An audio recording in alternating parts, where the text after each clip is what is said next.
Free market economics is not science because personal feelings should never intrude on scientific conclusions.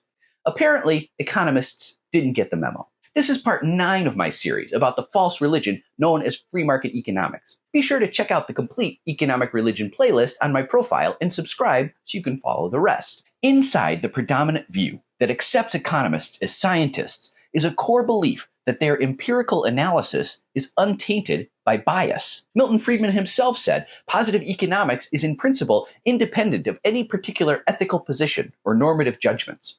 Real-world experience, however, suggests otherwise. Researchers Anthony Randazzo and Jonathan Haidt took a look at how economists' personal views can be used to predict their conclusions. They found that economists frequently start with a morally defined idea about how the world should be, and then develop models that support those preordained narratives. This cuts both ways.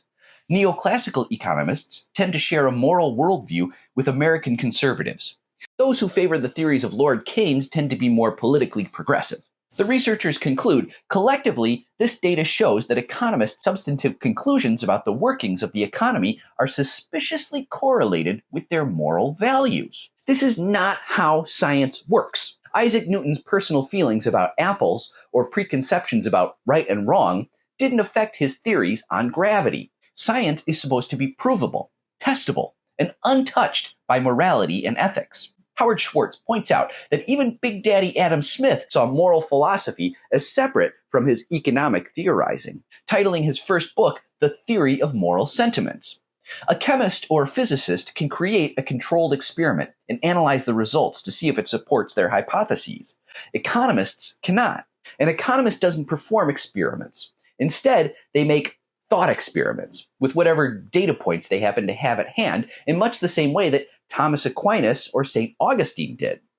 You know, famous religious figures. John Dewey made this same criticism about laissez-faire economics nearly a century ago, writing, "The scientific inquirer knows that they constitute science only in connection with the methods by which they are reached. Even when true, they are not science in virtue of their correctness, but by reason of the apparatus which is employed in reaching them."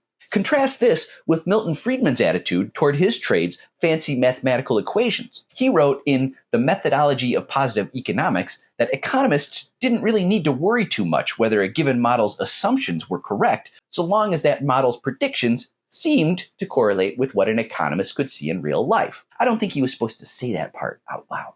There are no forbidden questions in science, no matters too sensitive or delicate to be probed, no sacred truths, wrote Carl Sagan. Scientific inquiry is relentless. Everything must be examined and proven over and over again. Sagan describes how no seemingly settled matter is ever safe.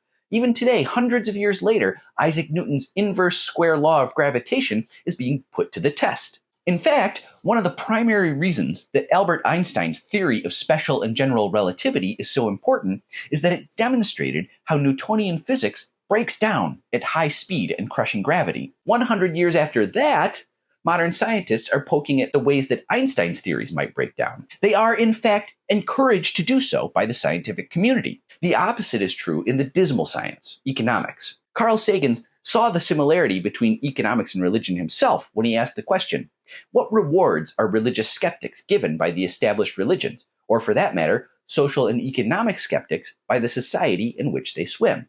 Sounds like Carl Sagan knew what was up. Please like, follow, favorite, and subscribe to my free Substack, where you can get more detail in every post. Let us make them pay.